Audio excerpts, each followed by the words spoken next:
श्रीललिता सहस्रनाम स्तोत्रम् ध्यानम्। अरुणाम् करुणाम् तरङ्गिताक्षी धृतपाशाङ्कुश पुष्पबाणचापाम् अणिमादिभिरावृताम् मयूखैः अहमित्येव विभावये भवानी। ध्याये पद्मासनस्ताम् विकसितवदनाम् पद्मपत्रायताक्षी हेमाभाम् पीतवस्त्राम् करकलितलसद्देम पद्माम् वराङ्गीम् सर्वालङ्कारयुक्ताम् सततमभयदाम् भक्तनम्राम् भवानी। श्रीविद्याम् शान्तमूर्तिम् सकलसुरनुताम् सर्वसम्पत्प्रदात्री। ॐ ऐं ह्रीं श्रीं श्रीमात्रे नमः। श्रीमाता श्रीमहाराज्ञी श्रीमत्सिंहासनेश्वरी चिदग्निकुण्डसम्भूता देवकार्यसमुद्यता उद्यद्भानुसहस्राभा चतुर्बाहुसमन्विता रागस्वरूपपाषाढ्या क्रोधाकाराङ्कुशोज्ज्वला मनोरूपेक्षुकोदण्डा पञ्चतन्मात्रसायका निजारुणप्रभापूरमध्यब्रह्माण्डमण्डला चम्पकाशोकपुन्नागसौगन्धिकलशत्कचा कुरुविन्दमणिश्रेणी कनत्कोटीरमण्डिता अष्टमी चन्द्रविभ्राजदलिकस्थलशोभिता मुखचन्द्रकलङ्काभमृगनाभिविशेषका वदनस्मरमाङ्गल्य गृहतोरणचिल्लिका वक्त्रलक्ष्मी परीवाह चलन्मीनाभलोचना नवचम्पकपुष्पाभनासा दण्डविराजिता ताराकान्तितिरस्कारि नासाभरणभासुरा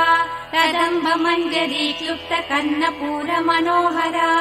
ताटङ्कयुगलीभूत तपनोडुपमण्डला पद्मरागशिरादर्श परिभाविकपोलभूः नवविद्रुमबिम्बश्रीन्यक्कारिरदनच्छदा शुद्धविद्याङ्कुराकार द्विजपङ्क्तिद्वयोज्ज्वला कर्पूरवीटिकामोद समाकर्षद्दिगन्तरा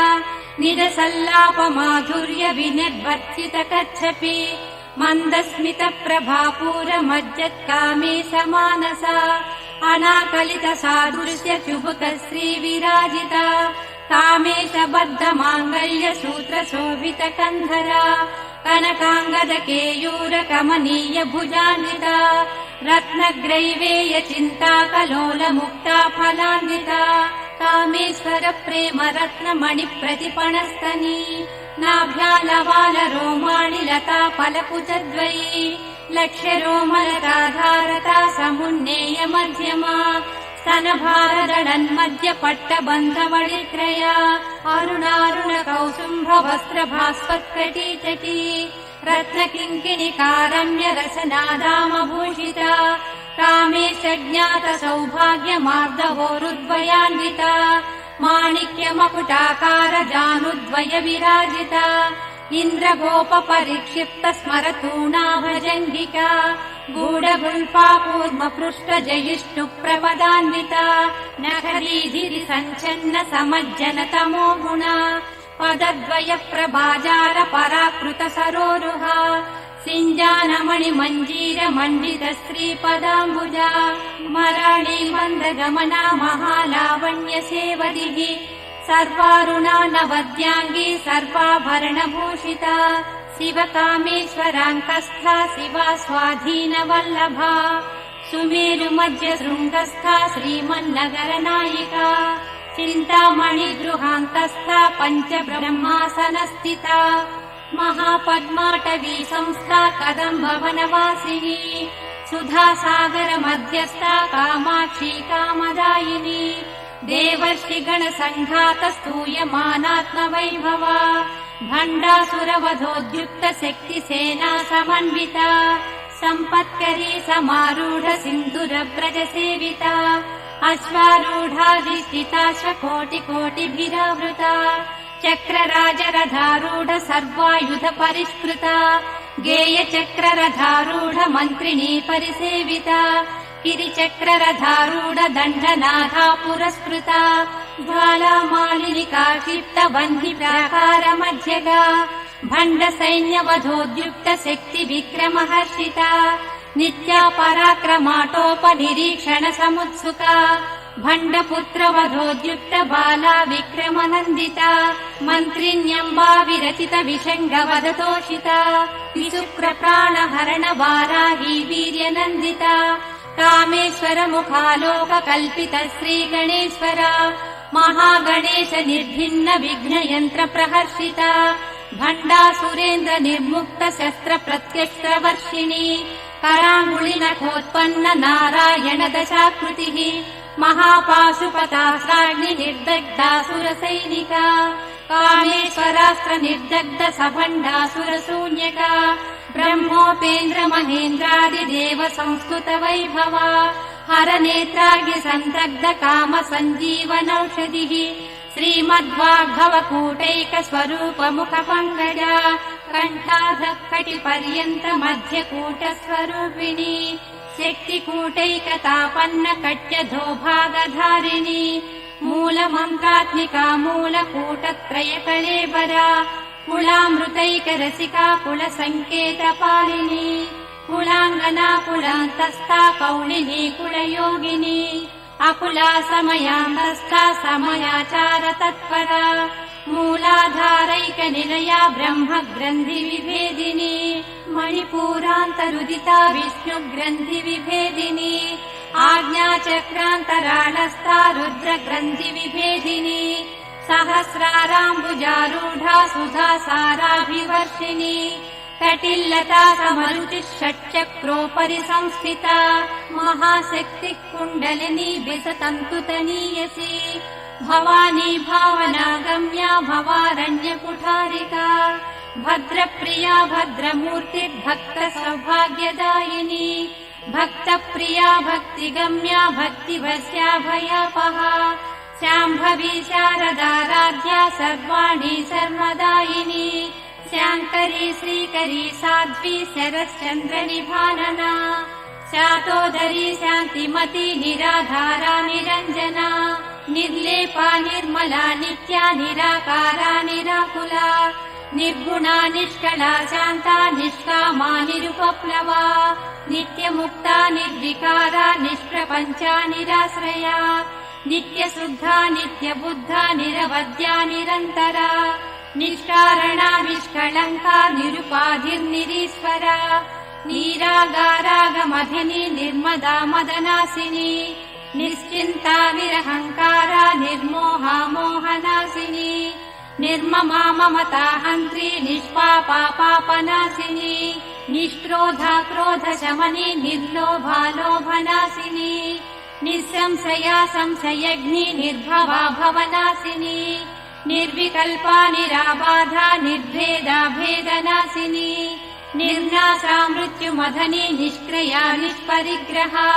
निस्तुला नीलचिकुरा निरपाया निरत्यया दुर्लभा दुर्गमा दुर्गा दुःखहन्त्री सुखप्रदा दुष्टदूरा दुराचार शमनी दोषवर्जिता सर्वज्ञा सान्द्र करुणा समानाधिकवर्जिता सर्वशक्तिमयी सर्वमङ्गला सद्गतिप्रदा सर्वेश्वरी सर्वमयी सर्वमन्त्रस्वरूपिणी सर्वयन्त्रात्मिका सर्वतन्त्ररूपा मनोन्मणी माहेश्वरी महादेवी महालक्ष्मी गुणप्रिया महारूपा महापूज्या महापातकनाशिनी महामाया महासत्त्वा महाशक्तिर्महारतिः महाभोगा महैश्वर्या महावीर्या महाबला महाबुद्धिर्महासिद्धिर्महायोगीश्वरेश्वरी महातन्त्रा महामन्त्रा महायन्त्रा महासना महायागक्रमाराध्या महाभैरव पूजिता महेश्वर महाकल्प महाताण्डव साक्षिणी महाकामेश महिषी महात्रिपुरसुन्दरी चतुष्षष्ट्युपचाराढ्या चतुष्षष्टिकलामयी महाचतुष्षष्टिकोटियोगिनी गणसेविता मनुविद्या चन्द्रविद्या चन्द्रमण्डलमध्यगा चारुरूपा चारुहासा चारुचन्द्रकलाधरा चराचर जगन्नाथा चक्रराजनिकेतना पार्वती पद्मनयना पद्मरागसमप्रभा पञ्चप्रेतासनासीना पञ्चब्रह्मस्वरूपिणी चिन्मयी परमानन्दा विज्ञानघनरूपिणी ध्यानध्यातृध्येयरूपा धर्मा धर्मविवर्जिता विश्वरूपा जागरिणी स्वपन्ती तैजसात्मिका सुप्ता प्राज्ञात्मिका तुर्या सर्वावस्था विवर्जिता सृष्टिकर्त्री ब्रह्मरूपा गोप्त्री गोविन्दरूपिणी संहारिणी रुद्ररूपा तिरोधानकरीश्वरी सदा शिवानुग्रहदा पञ्चकृत्यपरायणा भानुमण्डलमध्यस्था भैरवी भगमालिनी पद्मासना भगवती पद्मनाभ सहोदरी उन्मेष निमिषोत्पन्न विपन्न भुवनावलिः सहस्रशीर्ष वदना सहस्राक्षी सहस्रपात् आब्रह्मकीट जननी वर्णाश्रम विधायिनी निजाज्ञारूप निगमा पुण्या पुण्यफलप्रदा श्रुतिसीमन्त्र सिन्दूरी कृतपादाब्जधूलिका सकलागम सन्दोह सुक्ति सम्पुटमौक्तिका पुरुषार्थप्रदा पूर्णा भोगिनी भुवनेश्वरी अम्बिकानादिनिधना हरिब्रह्मेन्द्र सेविता नारायणी नादरूपा नामरूप विवर्जिता ह्रीङ्कारी श्रीमती हृद्या हेयोपादेयवर्जिता राजराजार्चिता राज्ञी रम्या राजीवलोचना रञ्जनी रमणीरस्या रणकिङ्किणी मेखला रमा राकेन्दुवदना रतिरूपा रतिप्रिया रक्षाकरी राक्षसग्नी रामा रमणलम्पटा काम्या कामकलारूपा कदम्बकुसुमप्रिया कल्याणी जगती कन्दा करुणा रससागरा कलावती कलालापा कान्ता कादम्बरी प्रिया वरदा वामनयना वारुणी मदविह्वला विश्वाधिका वेदवेद्या विन्ध्याचलनिवासिनी विधात्री वेदजननी विष्णुमाया विलासिनी क्षेत्रस्वरूपा क्षेत्रेसी क्षेत्रक्षेत्रज्ञपालिनी क्षयवृद्धि विनुर्मुक्ता क्षेत्रपालसमर्चिता विजया विमला वन्द्या वन्दारुजनवत्सला वाग्वादिनी वामकेशी वह्निमण्डलवासिनी भक्तिमत्कल्पलतिका पशुपाश विमोचिनी संहृता शेषपाषण्डा सदाचार प्रवर्तिका तापत्रयाग्निसन्तप्त समाह्लादन चन्द्रिका तरुणी तापसाराध्या तनुमध्या तमोपहा क्षितिस्तत्पदलक्ष्यार्था चिदेकरसरूपिणी स्वात्मानन्दलवीभूत ब्रह्माद्यानन्द सन्ततिः परा प्रत्यक्षितिरूपा पश्यन्ती परदेवता मध्यमा वैखरी रूपा भक्तमानसहंसिका कामेश्वर प्राणनाडी कृतज्ञा कामपूजिता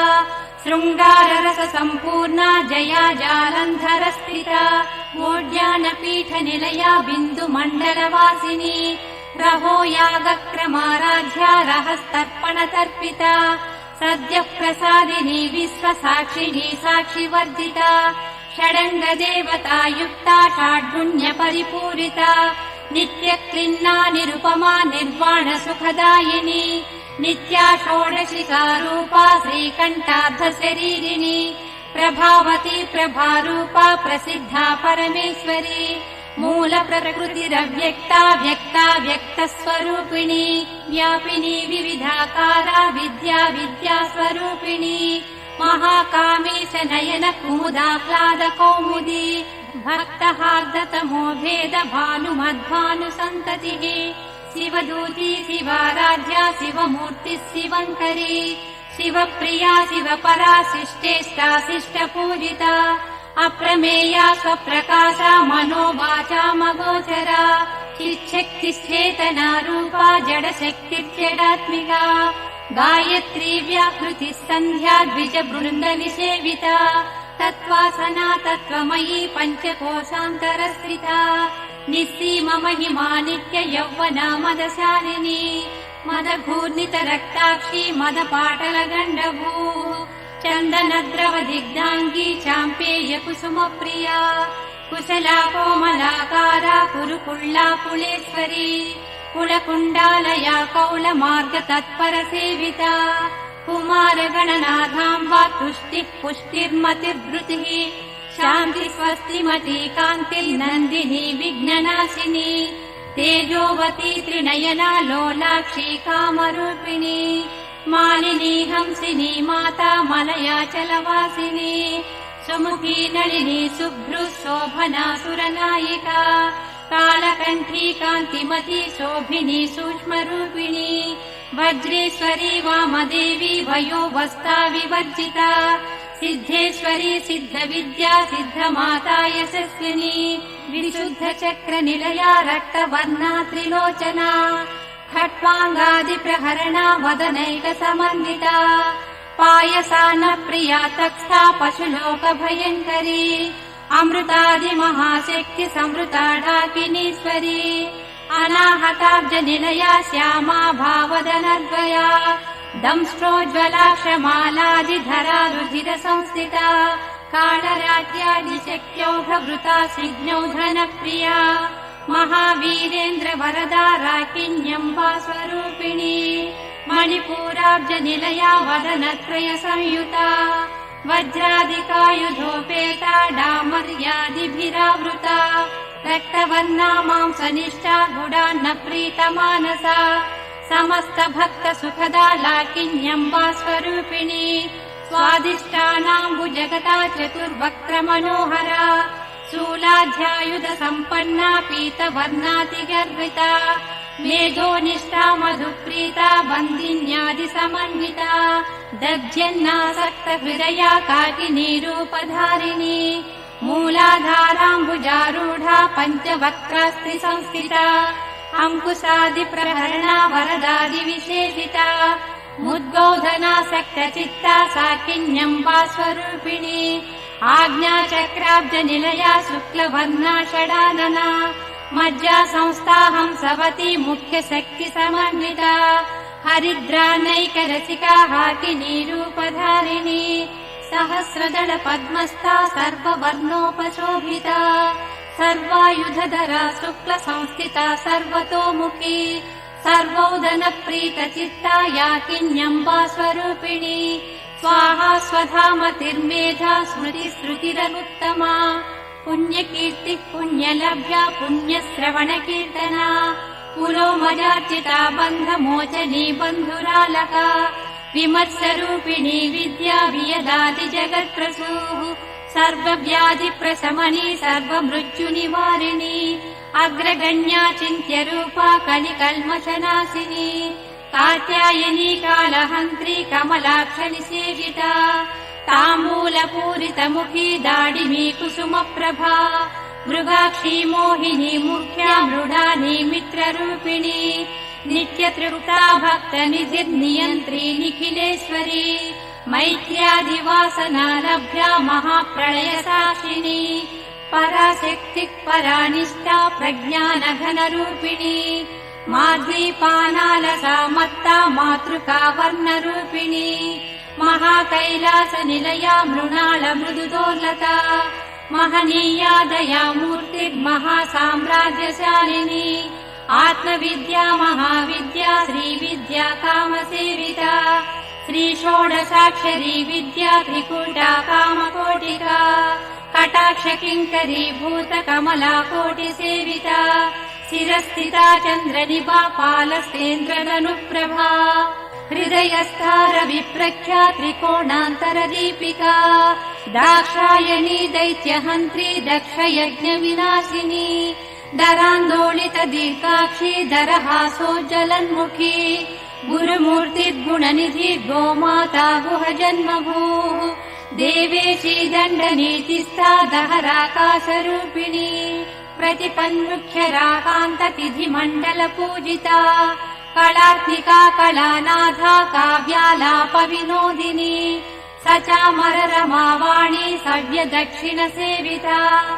आदिशक्तिरमेयात्मा परमा पावनाकृतिः अनेककोटि ब्रह्माण्ड जननी दिव्य विग्रह लीङ्कारी केवला गुह्या कैवल्यपददायिनी त्रिपुरा त्रिजगद्वन्द्या त्रिमूर्ति त्रिदशेश्वरी त्रक्षरी दिव्य गन्धाढ्या सिन्दूरतिलकाञ्चिता उमा शैलेन्द्रतनया गौरी गन्धर्वसेविता विश्वगर्भा स्वर्णगर्भा वरदा वागधीश्वरी ध्यानगम्या परिच्छेद्या ज्ञानदा ज्ञानविग्रहा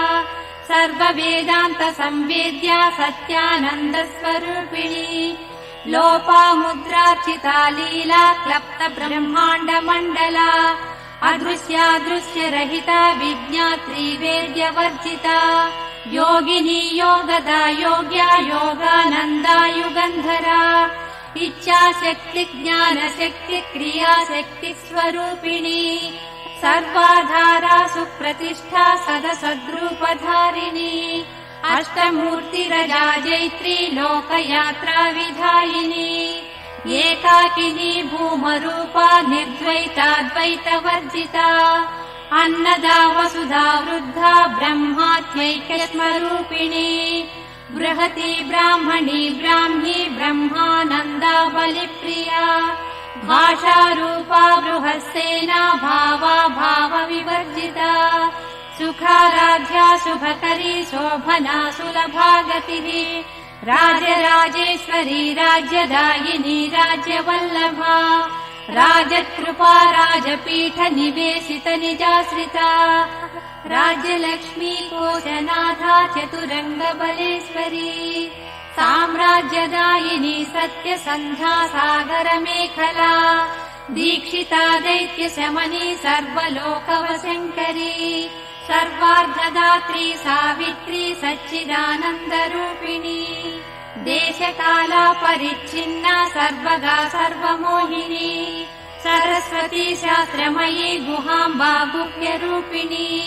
सर्वोपाधिविदुर्मुक्ता सदा शिवपतिव्रता सम्प्रदायेश्वरी साध्वी गुरुमण्डलरूपिणी कुलोत्तीर्णा भगाराध्या माया मधुमतीमही गणाम्बा गुह्यकाराध्या कोमलाङ्गी गुरुप्रिया स्वतन्त्रा सर्वतन्त्रेशी दक्षिणामूर्तिरूपिणी सनकादिसमाराध्या शिवज्ञानप्रदायिनी चित्कलानन्दकलिका प्रेमरूपा प्रियङ्करी नामपारायण प्रीता नन्दिविद्या नटेश्वरी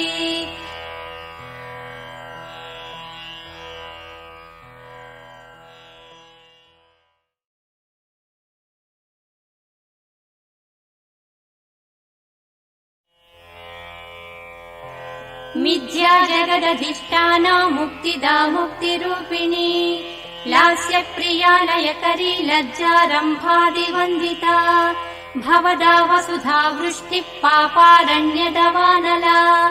दौर्भाग्यतूलवातूला जराध्वान्तरविप्रभा भाग्याब्धिचन्द्रिका भक्तचित्तकेकि घना घना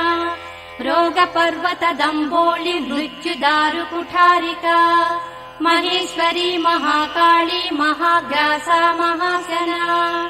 अपर्णा चण्डिका चण्डमुण्डासुरनिषूदिनी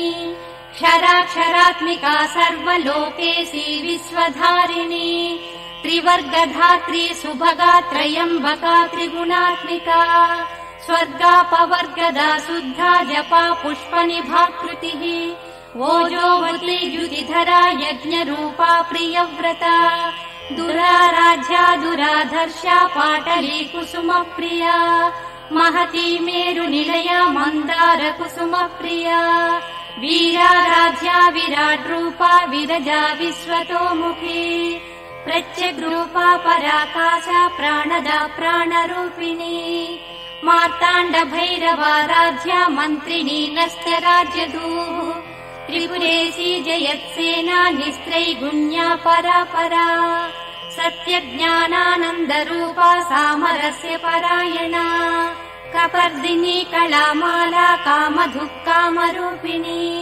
कलानिधिः काव्यकला रसज्ञा रससेवदिः पुष्टा पुरातना पूज्या पुष्करा पुष्करेक्षणा परम् ज्योतिः परम् धाम परमाणुः परात्परा पाशहस्ता पाशहन्त्री परमन्त्रविभेदिनी मूर्ता मूर्ता नित्यतृप्ता मुनिमानसहंसिका सत्यव्रता सत्यरूपा सर्वान्तर्यामिनी सती ब्रह्माणि ब्रह्मजननी बहुरूपा बुधार्जिता प्रसवित्री प्रचण्डाज्ञा प्रतिष्ठा प्रकटाकृतिः प्राणेश्वरी प्राणदात्री पञ्चाशत्पीठरूपिणी विशृङ्खला विविक्तस्था वीरमाता वियत्प्रसूः मुकुन्दा मुक्तिनिलया मूलविग्रहरूपिणी भावज्ञा भवरोगग्नि भवचक्रप्रवर्तिनी छन्दस्सारा शास्त्रसारा मन्त्रसारा तलोदरी उदारकीर्तिरुद्दाम वैभवा वर्णरूपिणी जन्म मृत्युजरा तप्त जन विश्रान्तिदायिनी सर्वोपनिषदुद्दुष्टा शान्त्यतीतकलात्मिका गम्भीरा गगनान्तस्था गर्विता गानलोलुपा कल्पनारहिता काष्ठा कान्ता कान्तार्धविग्रहा कार्यकारण निर्मुक्ता कामकेलितरङ्गिता कनत्कनकताटङ्का लीला विग्रहधारिणी अजाक्षय विनुर्मुक्ता मुग्धा क्षिप्रप्रसादिनी अन्तर्मुख समाराध्या बहिर्मुख सुदुर्लभा त्रयी त्रिवर्गनिलया त्रिस्त्रा त्रिपुरमालिनी निरामया निरालम्बा सात्मा रामा सुधा स्मृतिः संसार पङ्क निर्मग्न समुद्धरण पण्डिता यज्ञप्रिया यज्ञकर्त्री यजमानस्वरूपिणी धर्माधारा धनाध्यक्षा धनधान्य विवर्धिनी विप्रप्रिया विप्ररूपा विश्वभ्रमणकारिणी विश्वग्रासा विद्रुमाभा वैष्णवी विष्णुरूपिणी अयोनिर्योनिनिलया कूटस्था कुलरूपिणी वीरगोष्ठी प्रिया वीरा नैष्कर्म्यानादरूपिणी विज्ञानकलना कल्या विदग्धा वैन्दवासना तत्त्वाधिका तत्त्वमयी तत्त्वमर्धस्वरूपिणी सामगानप्रिया सौम्या सदा शिवकुटुम्बिनी सव्यापसव्यमार्गस्था सर्वापद्विनिवारिणी स्वस्था स्वभावमधुरा धीरा धीरसमर्चिता चैतन्याढ्य समाराध्या चैतन्यकुसुमप्रिया सदोदिता सदा तुष्टा तरुणादित्यपाटला दक्षिणा दक्षिणाराध्या दरस्मेरमुखाम्बुजा कौलिनी केवला नर्घ कैवल्यपददायिनी स्तोत्रप्रिया स्तुतिमती श्रुति संस्कृत वैभवा मनस्विनी मानवती महेशी मङ्गलाकृतिः विश्वमाता जगद्धात्री विशालाक्षी विरागिणी प्रगल्भा परमोदारा परामोदा मनोमयी व्योमकेशी विमानस्था वज्रिणी वामकेश्वरी पञ्चयज्ञप्रिया पञ्चप्रेतमञ्चाधिशायिनी पञ्चमी पञ्चभूतेशी पञ्चसङ्ख्योपचारिणी शाश्वती शाश्वतैश्वर्या शर्मदा शम्भुमोहिनी धराधरसुता धन्या धर्मिणी धर्मवर्धिनी लोकातीता गुणातीता सर्वातीता समात्मिका बन्धूककुसुमप्रख्या बाला लीला विनोदिनी सुमङ्गली सुखकरी सुवेशाढ्या सुवासिनी सुवासिन्यर्चन प्रीता शोभना शुद्धमानसा बिन्दुतर्पण सन्तुष्टा पूर्वजा त्रिपुराम्बिका दशमुद्रा समाराध्या त्रिपुरा श्रीवशङ्करी ज्ञानमुद्रा ज्ञानगम्या ज्ञानज्ञेयस्वरूपिणी योनिमुद्रा त्रिखण्डेशी त्रिगुणाम्बा त्रिकोणगा अनगाद्भुत चारित्रा वाञ्छितार्थप्रदायिनी अभ्यासातिशयज्ञाता षडध्वातीतरूपिणी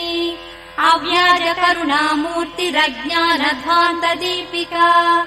आबालवोपविदिता सर्वानुल्लङ्घ्य शासना श्रीचक्रराजनिलया श्रीमत्त्रिपुरसुन्दरी श्रीशिवाशिवशक्त्यैक्यरूपिणी ललिताम्बिका एवं श्रीललिता देव्या नाम्नां साहस्रकं जगुः इति श्रीब्रह्माण्डपुराणे उत्तरखण्डे श्रीहयग्रीव अगस्त्य संवादे श्रीललिता रहस्यनाम साहस्रस्तोत्रकथनं नाम द्वितीयोऽध्यायः समाप्तः। अथ श्रीललिता सहस्रनाम स्तोत्र फलस्तुतिः।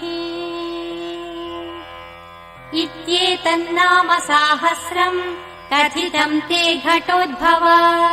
रहस्यानां रहस्यं च ललिता प्रीतिदायकम् सर्वापमृत्युशमनं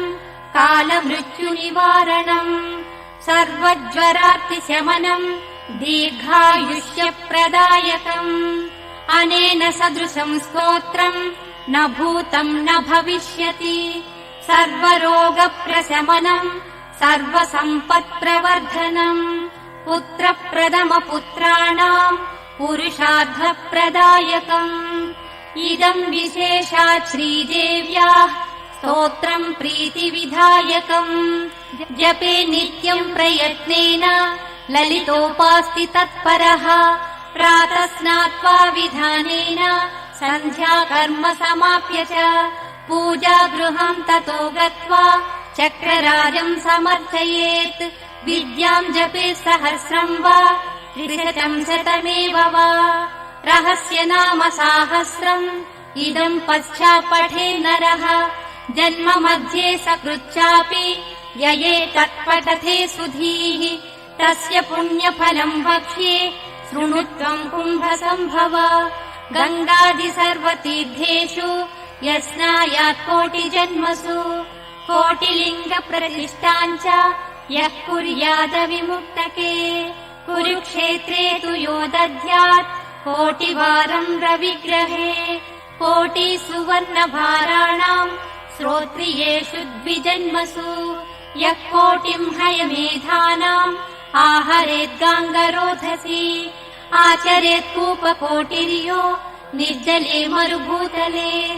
दुर्भिक्षेयः प्रतिदिनं कोटिब्राह्मणभोजनम् श्रद्धया परया कुर्यात् सहस्रं परिवत्सरान् तत्पुण्यं कोटिगुणितं भवेत् पुण्यमनुत्तमम् रहस्यनाम साहस्रे नाम्नोऽप्येकस्य कीर्तनात् रहस्यनाम साहस्रे नामैकमपि यः पठेत् तस्य पापानि नश्यन्ति महान्त्यपि न संशयः नित्यकर्माननुष्ठानात् निषिद्धकरणादपि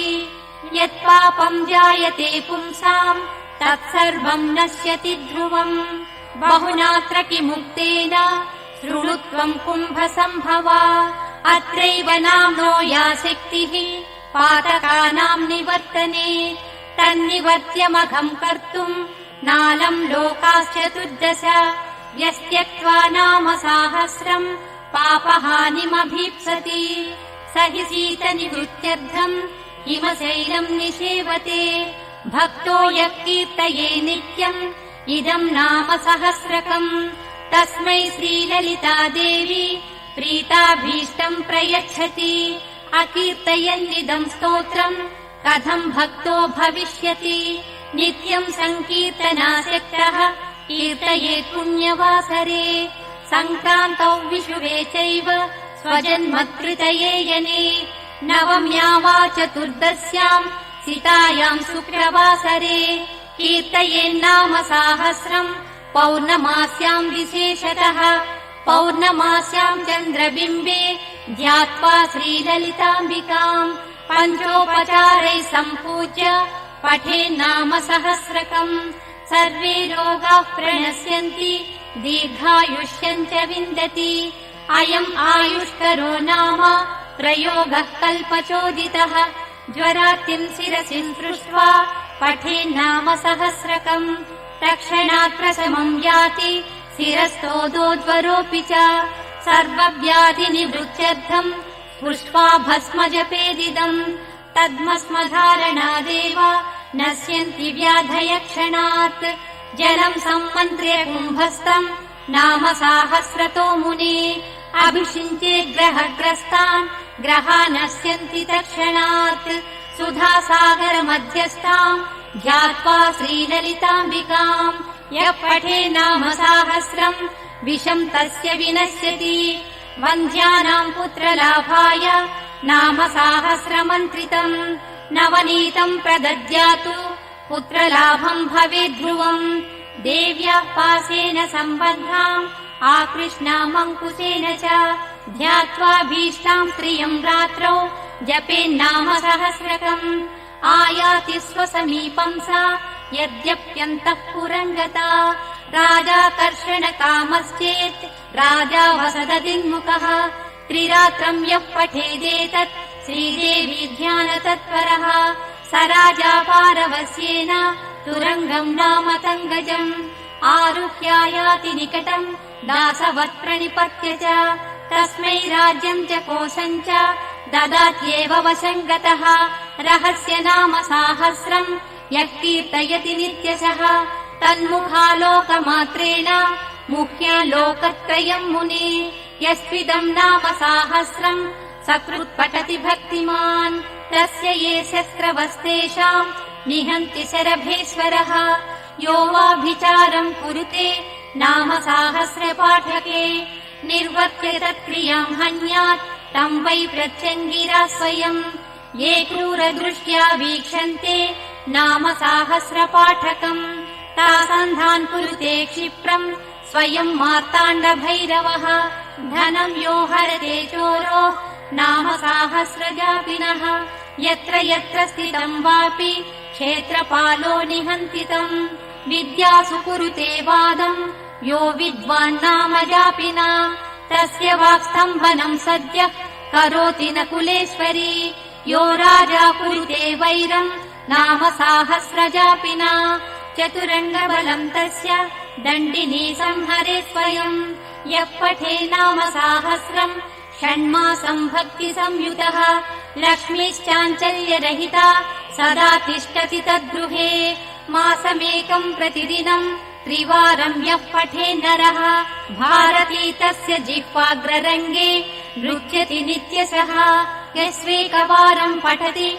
पक्षमात्रमतन्द्रितः मुह्यन्ति कामवशगा मृग्याक्षस्तस्य वीक्षणात्। यः पठे नाम साहस्रम् जन्म मध्ये सकृन्नरः तदृष्टिगोचराः सर्वे मुच्यन्ते सर्वकिल्बिषैः। यो वेत्ति नाम साहस्रम् तस्मै देयम् द्विजन्मने। अन्नम् वस्त्रम् धनम् धान्यम् नान्येभ्यस्तु कदाचन। श्रीमन्तराजम् यो वेत्ति श्रीचक्रम् यः समर्चति। यः कीर्तयति नामानि तम् सत्पात्रम् विदुर्बुधाः तस्मै देयम् प्रयत्नेन श्रीदेवी प्रियमिच्छता। न कीर्तयति नामानि मन्त्रराजम् न वेत्ति यः पशुतुल्यस्य विज्ञेयः तस्मै दत्तम् निरर्थकम्। परीक्ष विद्या विदुषः तेभ्यो दद्याद्विचक्षणः। श्रीमन्तराजसदृशो यथा मन्त्रो न विद्यते देवता ललिता तुल्या यथा नास्ति घटोद्भवा। रहस्य नाम साहस्रतुल्या नास्ति तथा स्तुतिः। लिखित्वा पुस्तके यस्तु नाम साहस्रमुत्तमम् समर्चये सदा भक्त्या तस्य तुष्यति सुन्दरी। बहुनात्रपि मुक्तेन शृणुत्वम् कुम्भसम्भवा। नानेन सदृशम् स्तोत्रम् सर्वतन्त्रेषु विद्यते तस्मादुपासको नित्यम् कीर्तयेदिदमादरात्। येभिर्नाम सहस्रैस्तु श्रीचक्रम् योर्चयेत् सकृत्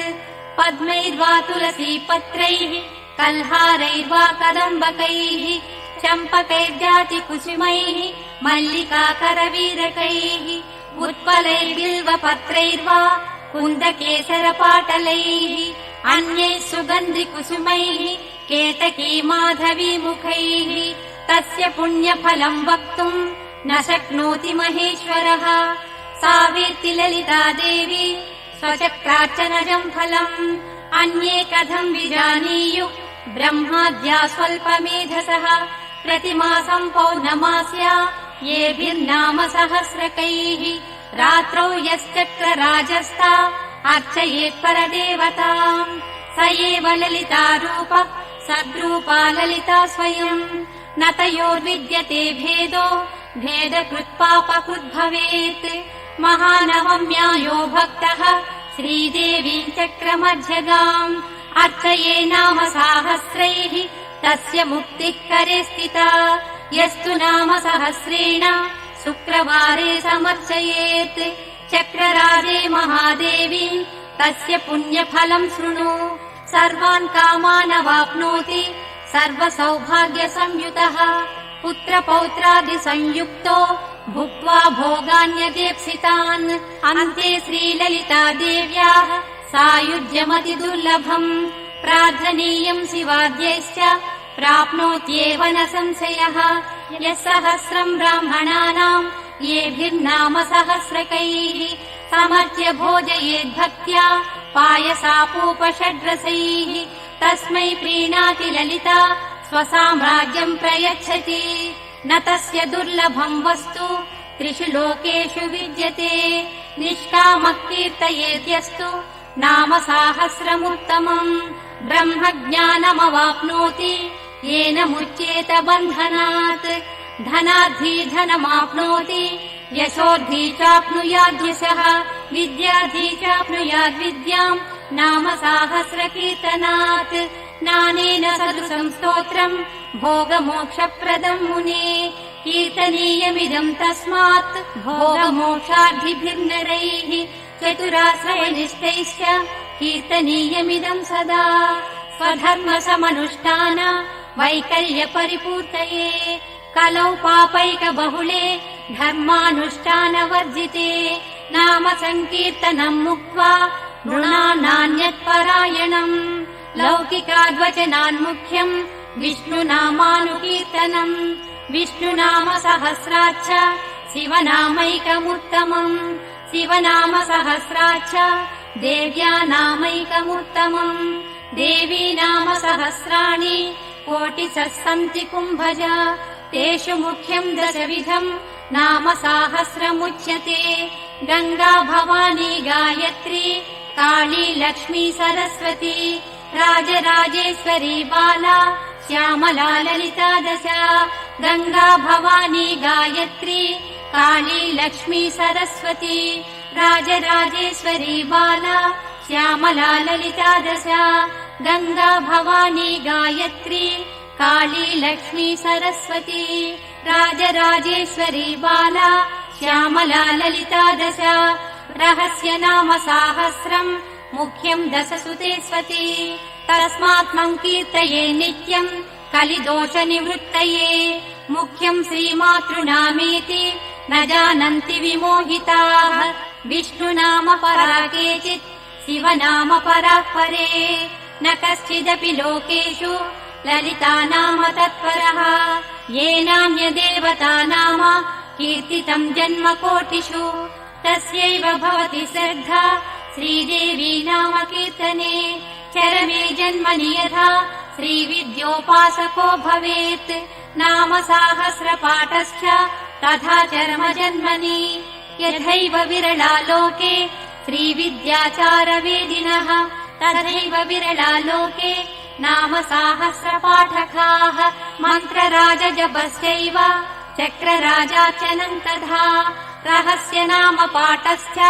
नाल्पस्य तपसः फलम् अपठन्नाम साहस्रम् प्रीणयेद्यो महेश्वरीम् स चक्षुषा विना रूपम् पश्येदेव विमूढधीः रहस्य नाम साहस्रम् त्यक्त्वा यसिद्धिकामुकः स भोजनम् विना नूनम् शून्यवृत्तिमभीप्सति यो भक्तो ललिता देव्या स नित्यम् कीर्तयेदिदम् नान्यथा प्रेयते देवी कल्पकोटिशतैरपि तस्माद्रहस्य नामानि श्रीमातुः प्रयतः पठेत् इति ते कथितम् स्तोत्रम् रहस्यम् कुम्भसम्भवा नाविद्यावेदिने ब्रूयात् नाभक्ताय कदाचन यथैव गोप्या श्रीविद्या तथा गोप्यमिदम् मुने पशुतुल्येषु न ब्रूयात् जनेषु स्तोत्रमुत्तमम् यो ददाति विमूढात्मा श्रीविद्यारहिताय च तस्मै कुप्यन्ति योगिन्यो सोऽनर्धम् सुमहान् स्मृतः रहस्य नाम साहस्रम् तस्मात् सङ्गोपयेदिदम् स्वातन्त्र्येण मया नोक्तम् तवापि कलशोद्भव ललिता प्रेरणेनैव मयोक्तम् स्तोत्रमुत्तमम् कीर्तनीयमिदम् भक्त्या कुम्भयोने निरन्तरम् तेन तुष्टा महादेवी तवाभीष्टम् प्रदास्यति इत्युक्त्वा श्रीहयग्रीवः ध्यात्वा श्रीललिताम्बिकाम् आनन्दमग्नहृदयः सद्यः पुलकितोऽभवत्। इति श्रीब्रह्माण्डपुराणे उत्तरखण्डे श्रीहयग्रीव अगस्त्य संवादे श्रीललिता रहस्यनाम साहस्रफलनिरूपणम् नाम तृतीयोऽध्यायः समाप्तः।